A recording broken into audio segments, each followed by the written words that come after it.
उसको भी संज्ञान में लेना पड़ेगा, क्योंकि ये सरकार आप लोगों को हिंदू मुस्लिम मंदिर और मस्जिद से बाहर नहीं निकलने देगी।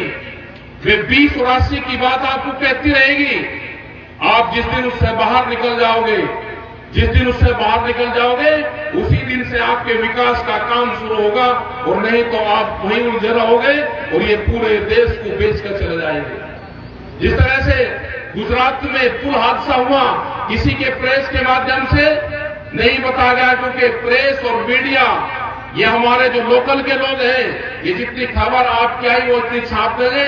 इनकी भी मजबूरी है, सिर्फ नौकरी करनी है। सारे चैनल हिंदुस्तान के बिक चुके हैं, कोई चैनल अब किसी मालिक का चैनल नहीं रहा। उसी की डायरेक्शन पे, जो भारत सरकार की डायरेक्शन होती है, उस पर चलने का काम करते हैं। इनकी कोई औकात नहीं कि आपकी पूरी की पूरी खबर को दिखा दे। उनको काट छाट करते हैं, और हमको सावधान रहना पड़ेगा। जो बड़े मीडिया हाउस है, अगर उन हाउसों को चलाना है तो सरकार की बात को मानना पड़ेगा। और आने वाले टाइम पे तो एक नेशनल मीडिया 12 नेशनल हाउस जो बनेगा, उसका नाम होगा नेशनल चैनल। उसी के माध्यम से सारे चैनलों को खबरें लेनी पड़ेगी। जैसे आपातकालीन स्थिति होती है, वो देश में लग जुट चुका है। एक घोषित आपातकाल देश में है, वो सब मुल्बानी रूप से बता दिया जाता है। बहुत से आपने देखा होगा कि कोई अगर अपनी बात कहता है तो ED, police, local police station सब उसके घर पर पहुंच जाते हैं।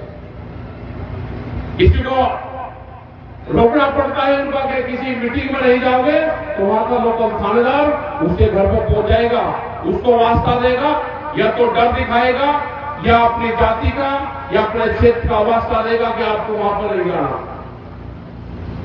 बहुत बुरी हालात आज देश की हैं। ये गुजरात मॉडल बनाना चाहते हैं। गुजरात में मॉडल का पता है, गुजरात की पुलिस भी प्राइवेट है। हमारे यहां भी बहुत से विभाग पुलिस के प्राइवेट हो चुके हैं, क्या किसी को पता है? पूरा देश प्राइवेटाइजेशन की तरफ जा रहा है। बड़ी बड़ी कंपनियां यहां पर आएगी, किसानों को मजदूर बना के, और वो लोकल स्तर पर छोटी छोटी नौकरियां करेंगे। बेरोजगारी फैलेगी, भुखमरी फैलेगी। आने वाले टाइम पे एक ही रास्ता बचता है, आंदोलन। कोई पॉलिटिकल पार्टी, विपक्ष आपको बचाने नहीं आएगा, क्योंकि विपक्ष तो अपने आप ही खत्म हो चुका है। इन्होंने विपक्ष के ऑफिसों में उनके पीए, उनके सेक्रेटरी सब अपने आरएसएस के लोग उसमें घुसा दिए। देखो, एक यात्रा चल रही है, राहुल गांधी यात्रा लेकर चल रहे हैं, लेकिन उनको इस तरह से मोटिफाइड कर दिया कि चुनाव में आपको जाना ही नहीं। तो वे कौन लोग हैं? वे लोग वे हैं जो सत्ताधारी लोग हैं। विपक्ष में उनकी बहुत बड़ी भूमिका है। वहां पर जानिए, उनके घर तक घुसिए। अब जब तक ये देश में आरएसएस की विचारधारा रहेगी, आपको बर्बादी की कगार पर रख देगा। किसान संगठन में भी उनकी दुष्ट प्रवृत्ति पड़ी हुई है। जैसे वे पॉलिटिकल पार्टी को तोड़ते हैं, ऐसे ही वे किसान संगठन को भी तोड़ रहे हैं।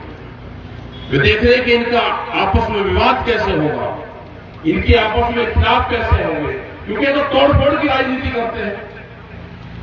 उस पर पूरा इनका काम चलता है। इनका जो आईटी सेल है, उसी पे ही पूरा काम करती है। आप इसी चीज से बच के आप विकास, अपने मुद्दे, आंदोलन, इन सब चीजों पे जो गांव के लोग हैं उस पर ध्यान दे, अपनी पढ़ाई पर ध्यान दे, अपने बच्चों को पढ़ाओ। अगर आप नहीं पढ़ाओगे, इस तरह से पूरे स्कूल प्राइवेट होते जा रहे हैं। जो हमारी बड़ी बड़ी संस्थाएं थी, हमारी यूनिवर्सिटियां थी, उनके फीस इतनी महंगी कर दी कि गरीब का बच्चा वहां पढ़ ही नहीं सकता, क्योंकि चाहते हैं कि देश अनपढ़ हो, देश कमजोर हो, देश में सिर्फ मजदूर पैदा हो, कोई इंजीनियर और ये पैदा ना हो। क्योंकि कुछ लोग इनके सिस्टम से निकल सकते हैं, लेकिन वो जाकर प्राइवेट स्कूल में अपना पूरा धन दौलत जो उसके बाप दादा ने कमाई, वो सब उसको वहां पर दे देंगे। एजुकेशन का भी हालात खराब होगी देश में। अभी बहुत से भारत सरकार कानून लेकर आ रही है। एक आएगा बीज विधेयक, बीज का एक कानून आएगा देश में। अभी वो पार्लियामेंट्री बोर्ड में वहां पर रखा हुआ है, पाइपलाइन में कभी भी वो आ सकता है। देश में बीज के पुलिस स्टेशन बनेंगे, वो जो कानून आएगा वे कंपनी वाले पुलिस स्टेशन में वहां पे कहते रहेंगे कि इस किसान ने मेरा बीज चुरा के बोया है। ये पुलिस को जानकारी नहीं कि बीज क्या है, कौन सा है, कहां सा है, ये शिकायत कर्तव्य सिद्ध जाएंगे और उसमें जुर्माना और सजा दोनों है। वो बीज कानून आने वाला है। दूध का एक कानून आने वाला है। उन्होंने कहा कि 22 रुपये लीटर तक हम गांव में दूध बेच देंगे, जैसे कोल्ड ड्रिंक बेचते हैं। जिस दिन गांव में 22 रुपये लीटर कंपनी का दूध बिकेगा तो हमारा पशुधन का क्या होगा? वो 4-5 साल में, 6 साल में, 10 साल में सब खत्म हो जाएगा।